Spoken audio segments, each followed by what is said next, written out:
नमस्कार। जनशोध न्यूज़ में आपका स्वागत है। मैं प्रदीप तिवारी।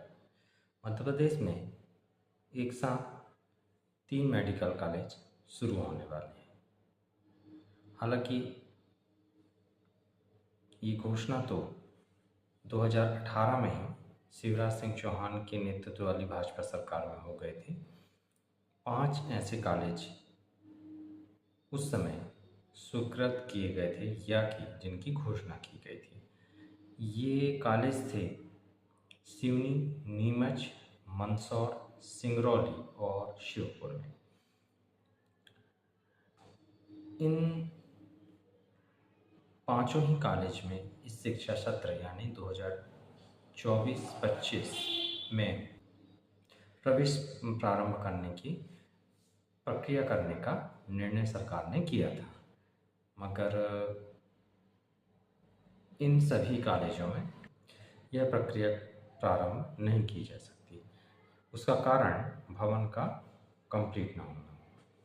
तो इस तरीके से श्योपुर और सिंगरौली को छोड़कर शेष बचे 3 कॉलेज यानी सिवनी, नीमच और मंदसौर में ये कॉलेज इसी शिक्षा सत्र से प्रारंभ किए जा रहे हैं।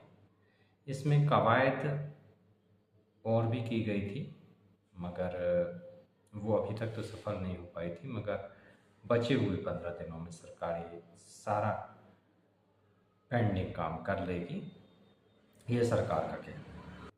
इन पेंडिंग कामों में जो है वो एक तो फैकल्टी की भर्ती रह गई है, दूसरा यहाँ के लिए यंत्र मशीनरी खरीदने का भी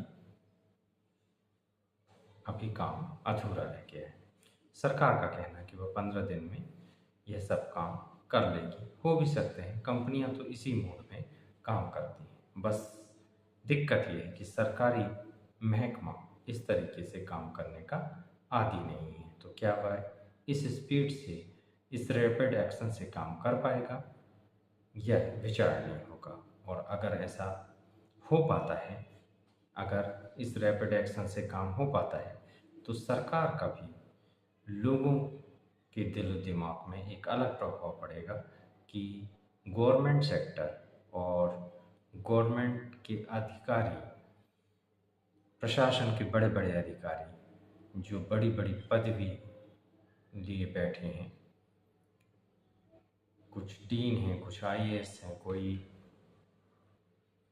बड़े बड़े मैनेजमेंट का दावा करते हैं, उनके विषय में कमोबेश लोगों के बीच में आम धारणा है कि वे लोग कामों को अधिकतर रोकने का काम ज़्यादा करते हैं, जिसकी वजह से काम उस रफ्तार से नहीं हो पाता जिसकी की परिकल्पना सरकार या ऊपर का नेतृत्व करता है। बहरहाल, अगर सरकार और सरकार का प्रशासनिक अमला उस स्पीड से यह काम कर ले जाता है यानी 15 दिनों में, जिसकी सरकार का नेतृत्व अभिलाषा करता है, आशा करता है, तो निश्चित रूप से यह सरकार के मुखिया यानी मुख्यमंत्री, जो अभी नए नए मुख्यमंत्री हैं, वो और उनकी पूरी इंटायर मेडिकल टीम और मैनेजमेंट टीम के लिए ये एक गर्व की बात होगी कि वह किसी प्रोजेक्ट को इतनी स्पीड से कर सकते हैं।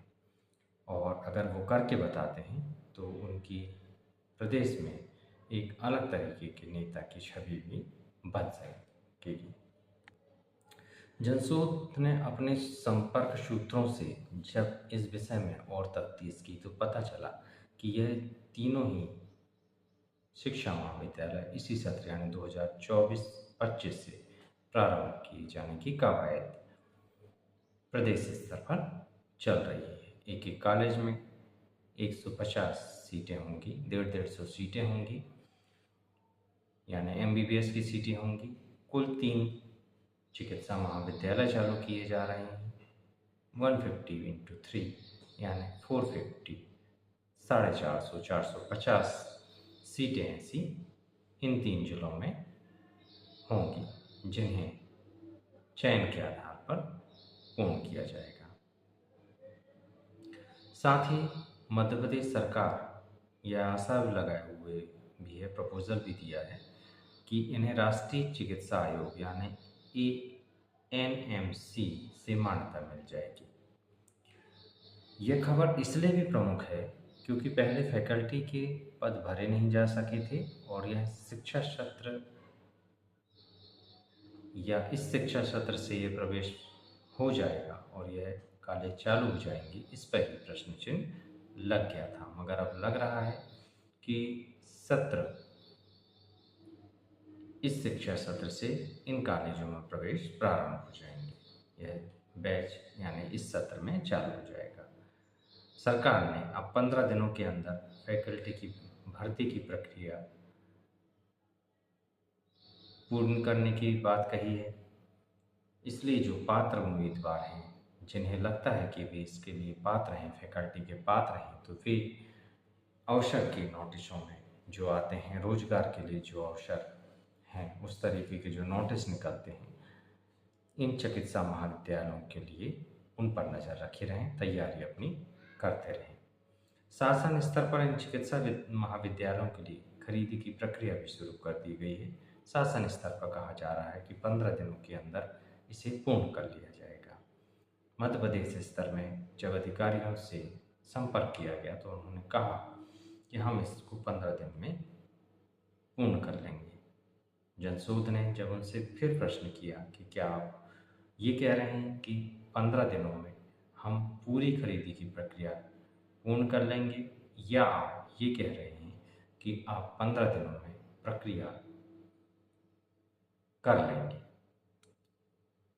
तब संबंधित अधिकारी ने कहा कि हम 15 दिन में प्रक्रिया को पूर्ण कर लेंगे, यानी खरीदी पूर्ण रूप से 15 दिवस में हो जाएगी। किस रैपिड एक्शन से काम होगा, आप आने वाले समय में जरूर देखेंगे।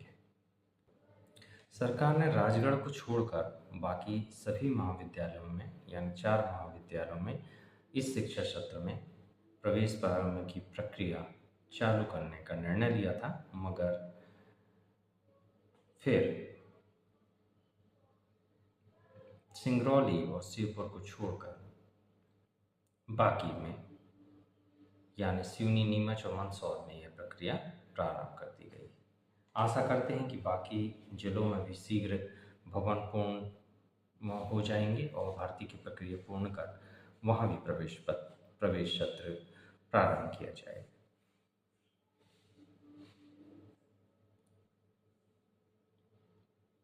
जो कार्रवाई सरकार की ओर से चल रही थी उसमें भर्ती प्रक्रिया में भी काफ़ी लेट लतीफ़ी चल रही थी। पूरी भर्ती प्रक्रिया में 445 पद भरे जाने थे, जिसमें नीमच, मंदसौर, सिवनी, सिंगरौली, श्योपुर और सतना में ये पद भरे जाने थे, मगर सूत्र बताते हैं कि केवल 160 पद ही भरे जा सके हैं, बाकी अभी भी भरना बाकी है। अब सरकार कह रही है कि इसे हम 15 दिवस के अंदर कर लेंगे, तो देखते हैं कि जो काम साल भर में नहीं हो पाया वह 15 दिवस में कैसे सरकार कर लेती है, यह देखना लाजमी होगा। अब देखना यह है कि सरकार अपने सरकारी अमले में कसावट लाकर काम की तीव्रता को क्या इतनी रैपिड एक्शन में ले जा पाती है कि 15 दिन में ये सारे कवायद पूरी कर लें। अगर नहीं कर पाती है और शिक्षा सत्र प्रारंभ हो जाता है, फैकल्टी की कमी और यंत्रों और साधनों की कमी अगर होती है तो खामियाजा पहले बैच को भुगतना पड़ेगा। वे उतनी अच्छे से नॉलेज नहीं ले पाएंगे जितना कि एक डॉक्टर को आवश्यक होना चाहिए, और ये बहुत गंभीर चीज़ हो जाएगी क्योंकि यह कि ज़िंदगी की बाजी की बात है, किसी इंसान की ज़िंदगी की बात है, क्योंकि डॉक्टर के हाथ में लोगों की ज़िंदगी होती है। अब देखना यह है कि सरकारी महकमा मध्य प्रदेश का अपनी जो लोगों के बीच में छवि बन चुकी है लेट लतीफ़ी की, उसे बदल पाता है या नहीं। क्या कंपनी मोड में वो काम करके बताता है, और क्या हमारे यहाँ के IAS और बड़े बड़े शिक्षा के दिग्गज अपनी छवि को उस एक छवि से हटा पाते हैं कि वो काम करने के नहीं, काम को टालने के आदी रहे हैं। बहरहाल देखना तस्वीर लाजमी होगा कि आखिर कुछ ही समय में इस नामूलचूल परिवर्तन कैसे होता है, और अगर होता है तो ये स्वागत योग्य भी जरूर होगा। इन चिकित्सा विद्यालयों के खुलने से प्रदेश की चिकित्सा की राह भी आसान होगी। प्रदेश को बहुत से डॉक्टर मिलेंगे। इससे हमारे प्रदेश का और देश का चिकित्सा इंडेक्स भी काफ़ी सुधरेगा। लोगों को बेहतर सुविधा चिकित्सा के क्षेत्र में मिल सकेगी। इसके माध्यम से कुछ मात्रा में ही सही जिले का व्यापार भी बढ़ेगा। लोग बाग आएंगे तो खाएंगे पिएंगे, खान पान का, रेस्टोरेंट का, होटल्स का बिजनेस बढ़ेगा। रहेंगे तो कपड़े पहनेंगे और शूज़ पहनेंगे, यानी फैशन से रिलेटेड चीज़ें खरीदेंगे। उस चीज़ का बिजनेस यहाँ बढ़ेगा। होटलिंग का बिजनेस बढ़ेगा, ट्रैवलिंग का बिजनेस बढ़ेगा, टूरिज़्म का बिजनेस बढ़ेगा।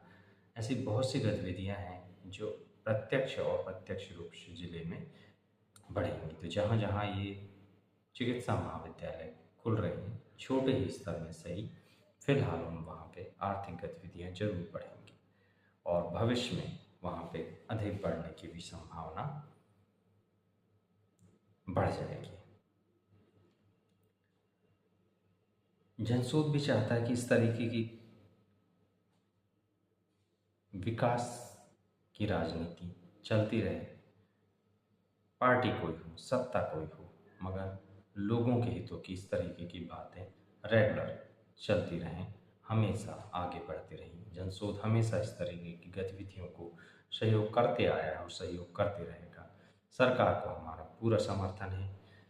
हाँ, जिन अधिकारी और नेता इस तरीके की विकासात्मक राजनीति के आड़े आएंगे, उसे जनशोध भी आड़े हाथों लेने से नहीं चूकेगा, क्योंकि आप जानते ही हैं बेखौफ पत्रकारिता और बुलंद आवाज़ जनशोध की ताकत है।